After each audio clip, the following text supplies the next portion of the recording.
Watch out, it's the warning track.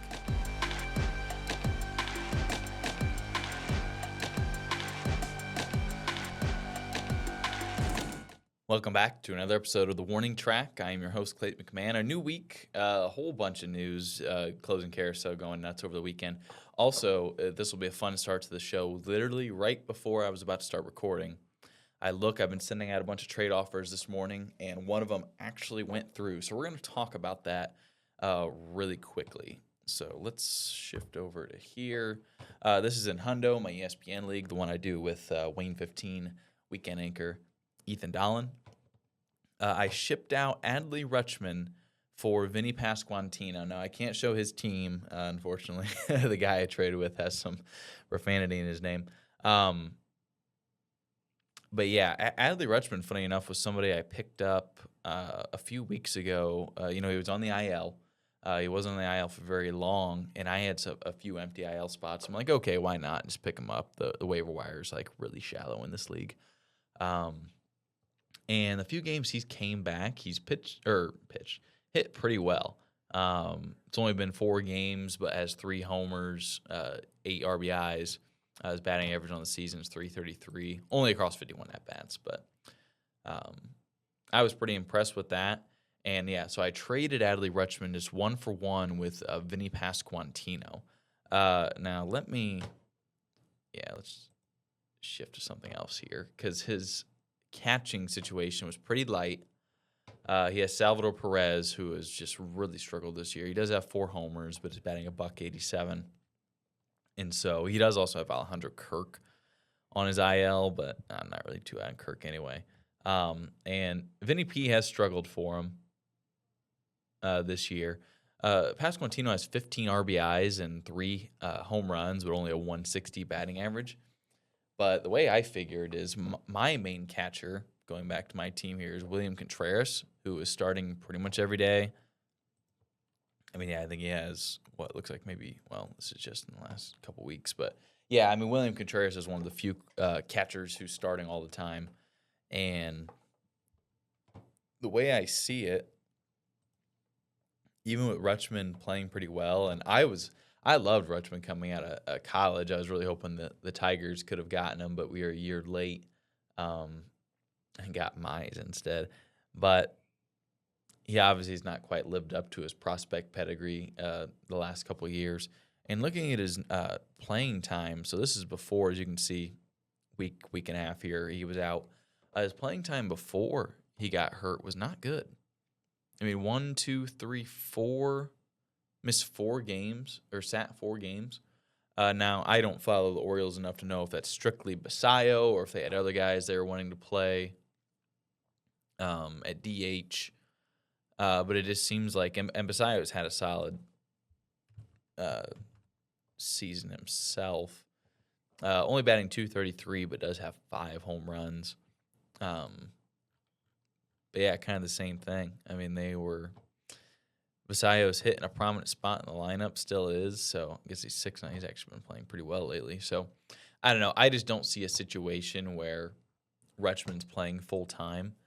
And so I didn't mind shipping off. I would have loved to have gotten a pitcher for him, but I just don't think that was going to happen. Pitching's just too – if you've got a solid pitcher, it's just too valuable these days. Yeah, like I said, love Rutschman. I mean, coming out – I mean, yeah, his first I guess he kind of played a decent season there. But, yeah, his first All-Star season, I mean, had almost as many walks as strikeouts, 20 homers, 80 ribbies, batted .277, 154 games. But, yeah, we've just seen these numbers dip the last 2 years. So far, like I said, he's doing great. But, yeah, I just wanted, especially as some RBI production. Like I said, Vinny P's had a tough start to the season. But last year, 32 homers, 113 RBIs, batted .264. The year prior didn't have quite as many home runs, but 97 ribbies still. And there was a big deal being made about the Royals moving in their outfield. So I like the move. I guess we'll see. I mean, Devers has struggled. I'm trying to move off Devers, but I don't want to sell too low on him. But yeah, Michael Harris has somehow gotten 20 RBIs. I don't really plan to rely on that season long, but that's been nice. Same with Laureano. He's been a nice story, but I don't really also expect him to be a cornerstone of the squad. So Nick Kurtz only has 12 ribbies. So I needed some RBI production and felt good. Felt good about getting that. My pitching has just struggled. A lot of the mid-round guys that I drafted, because I went offense so heavy, have just really struggled. Jack Flaherty can't throw a strike to save his life. Mackenzie Gore has been okay. He honestly, he's doing about what I expected. I guess I was hoping for a little better. But Aaron Nola has just got lit up his last 2 starts. Michael King, thankfully, has pitched very well, and DeGrom's doing DeGrom things. So yeah, I would have loved to have upgraded pitching. I just don't think it was possible. And so, yeah, I like the Vinny P move. Just to start off with that was kind of a random. Like I said, the trade literally went through, or at least was accepted, right before I started recording. So I thought that was funny. I can maybe ask Ethan his thoughts on that tomorrow, presuming he'll be on. I guess kind of looking at my team here, this can kind of transition to the closing carousel. Clayton Beater for the Nationals went on the 15-day IL Sunday with forearm soreness. Seemed like it came out of nowhere. The last time he pitched was Tuesday. In the meantime, I think Gus Varlin is probably the guy to own, even though he entered the 8th inning of a game Sunday. Either way, I still think he's the guy. This was just the weekend of the Varlin brothers. His brother, Louis Varlin, who Ethan was talking about Tuesday, is definitely looking like a good move because he got saves Saturday and Sunday. Louis Varlin did for the Blue Jays. I can't remember if we talked about this Hoffman news or if it happened after I recorded Friday. Okay, yeah, so it would have been after. Yeah, they basically said they're going to shift to a committee approach because Jeff Hoffman's struggles, even despite his high strikeout numbers. And yeah, we've seen Louis Varlin get 3 saves since April 21st, and like I said, got one Saturday and Sunday. Here we go. Yeah, and he's put up really good numbers too. I mean, a .6 ERA, 23 strikeouts across 15 innings. So yeah, it'll be interesting to see, but it seems like he's the guy. So he's already 26% rostered in ESPN, so he's probably pushing a majority of leagues in Yahoo, probably around the 50% mark. Louis Varlin, only 46. So yeah, I think he's definitely worth rostering. I think even Gus Varlin's worth rostering too. He's only 5% rostered. He's put up okay numbers. The whip's not the best, but 3.18 ERA, 13 Ks in 11 innings. Cole Henry's still hurt. Ciano Perez has not been good. Yeah, they don't even have him listed here. Pitcher. Yeah, here we go. Yeah, I mean, a 7.62 ERA across 13 innings. Not worried about him at all. I wouldn't even be upset with you if you'd rather not even stash, or if you are trying to figure out how to stash Clayton Beater. If you just wanted to drop him for somebody else, say like we're going to get in Jack Perkins here next, we got another save for the Athletics, or Eric Miller, where it seems like there's a true committee with the Giants. He got a save Sunday, Eric Miller. I wouldn't be upset if you drop Beater for those guys. I have no idea how long Beater's going to be out. Like I said, the news kind of came out of nowhere. So, but I guess getting into Jack Perkins, he's kind of been interesting. Now, he has 2 saves since April 21st for the Athletics. And funny enough, the one on Sunday, Joe Cunell came in the 4th inning, which don't understand that. But they've used him in a lot of multi-inning relief situations. As you can see here, he only has 1 outing where he didn't get more than 3 outs. And each of his last 2 saves have been 2-inning saves. Strikeout numbers have been solid, 15 across 11 1/3, 3.18 ERA, 1.15 WHIP. I especially considering he's getting you these multi-inning and giving you more innings pitched in theory, because his first appearance wasn't until April 10th. I don't think Jack Perkins would be a bad idea to roster. It looks like he's already. Oh, I have him. Perfect. Yeah. I think I picked him up in the Yahoo League with saves this morning. Yeah. where I have like Aniel De Los Santos, who 2 of his last 3 outings have been rough. That Astros bullpen is just in shambles. They need Hader back soon, and I just don't think it's going to happen soon. Trying to look here, yeah. I mean, the last note, he's on the 60-a-day now, yeah. So I think he's out until late May, regardless. He's at least facing this was Saturday he did. And it'll take a while for him to build up. But somebody's actually did it. What league was it? I think it was the one. Yeah, it was the one with saves. Somebody did a trade, gave away Josh Hader for Trey Savage. I actually don't hate that move at all. We'll get into it in a second because he's making his season debut tomorrow, which is Tuesday. We're recording this just after 11 a.m. on Monday, April 27th. I actually thought that was even a league where saves matter. I thought that was a pretty good move. So by the guy who got you Savage, Victor Vodnik. I talked about Vodnik last week, and despite having him on a team, I don't think I really expressed much confidence in him. But he did get a save Sunday. The Rockies had a doubleheader, won both games, and in the second game, what's his name? I think it's like Agnos. Angus? Zach Agnos. Got the save in the second game. Now, he has not been good this year. 5.71 ERA, 1.62 whip. Not too worried about that. But Vodnik, even when you consider he's blown a couple saves this year, has 4 saves. Now, his numbers don't look good either, and he has a K per 9 less than 9. But they clearly have him in that spot. And I guess more importantly, now I don't know if this is going to last, but the Rockies are 13-16 this year, so only a hair under 500. I mean, they're winning games, they're in games, and so even if he's not the best closer in the world, if they're going to stick with him, I mean, like I said, four saves is 4 saves. So I guess I'm trying to think of some people who would potentially like replace him, like if there was somebody on the wire, like I don't know if Kirby. Like I think I'd rather have Victor Vodnik at this point than Kirby Yates, who we're going to get into here in a second. I'd probably rather have him over Eric Miller or even Ryan Walker. Like I said, it seems like the Giants are just in a true committee at this point, which is just very frustrating, something I'm not a fan of. I'd probably rather have him over Jack Perkins, who we just talked about. Same with, I guess, Joe Kunal. So like I said, he's far from an elite closing option, but if he can get you saves, I think he's worth rostering. So, and he's still only in ESPN, only 1.6% of leagues.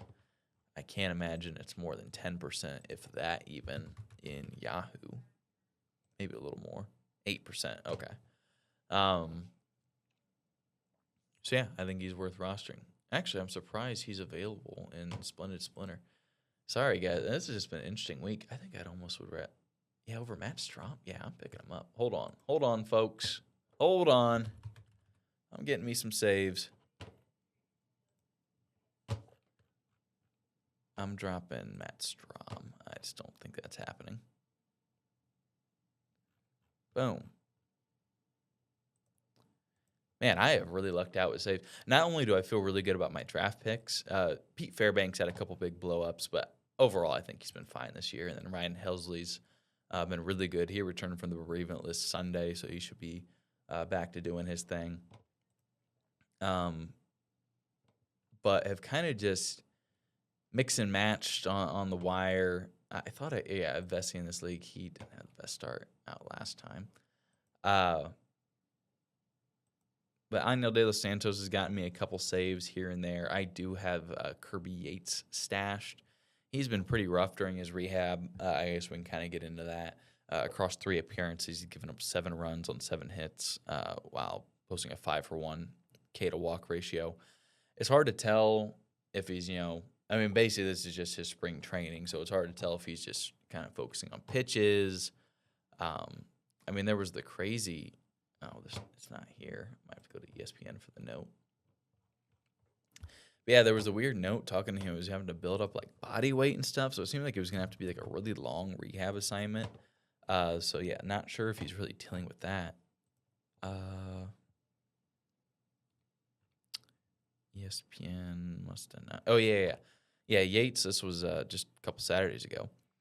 Yates still needs to gain weight and add velocity before being activated from the injured list. But this note doesn't mention how much his fastball velocity is down. Now the Angels DFA'd Jordan Romano, who pull it up here. Yeah, this was what Saturday. Gave up 4 runs against the Royals across 2/3 of an inning. ERA over 10. Is blown. I guess this wasn't even a blown save, but he's been awful for him the last. It's just nuts to me. If you look here, had 4 saves to start the year, perfect ERA, and then that Yankees series he just completely unraveled and then got lit up by the Royals. So he's DFA'd. Drew Pomeranz came in and blew the save on Sunday, for the Angels. So at this point, man, it's like. I was gonna come on the show and say I don't know how I really feel about Kirby Yates considering the building up, rough rehab start, but like I said, Pomeranz didn't look good. They have I assume this is Joey Lucchesi, who has an ERA of 12. So I just don't see how Kirby Yates doesn't get the opportunity. He may have a short leash, but I'd say if you can get Kirby Yates, absolutely do it. What is he? He's only 13% rostered in Yahoo, which is pretty surprising to me. There's no way he's not rostered in Hundo. Closer is too valuable. Yeah, somebody's stashing him. So yeah, I would definitely get Kirby Yates at this point. We kind of were talking about the Edwin Uceta thing last week, where he had the setback with the injury. It's not even a debate anymore. If you're still stashing Uceta, that's fine, but get Kirby Yates on your squad. And I think, this one's weird. Just when you think the Rangers situation is kind of normal, a man named Jacob got a save for the Rangers on Saturday, but it was not Jacob Junis. It was Jacob Latz. And I think the craziest thing of them all is that Junis pitched in that game and came in the 8th inning. Did fine. I mean, he still has a 2.03 ERA, and Latz has a good ERA too. I don't get it. I don't get that one. That's Junis's 4th hold this year. I don't think there were any notes about it, at least from Junis's perspective. It's going,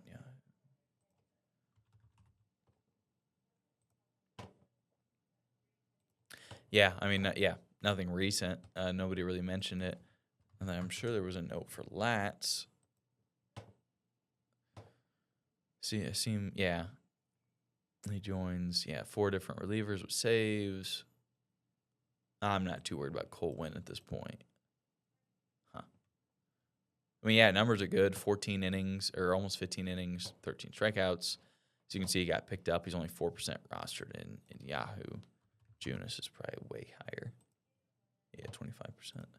And same thing, he's been fine. Now the K numbers aren't nearly as good, so maybe that's something against Junis. So deep leagues, I guess Latz is worth an ad, but I'm not really too inspired. Like I said earlier, I would rather have like Vodnik. This is tough. I think I would rather have Jack Perkins, just because I think he's going to give you more innings. But if you're arguing between Jack Perkins and Jacob Latz, then you must be in a pretty deep league. That's pretty rough. I think that's pretty much it for. Oh I guess one more thing for the Cubs. Now I think this is very short-lived unless Palencia has a setback. But on Friday night, Cubbies. Oh, where is it? Here we go. Corbin Martin got the save for the Cubs. Now, like as I mentioned, Daniel Palencia is hurt. David Thielber also went on the IL. I don't think either of those injuries are long term, so there's a short term option for saves. But I would maybe look at Corbin Martin, who's been fine.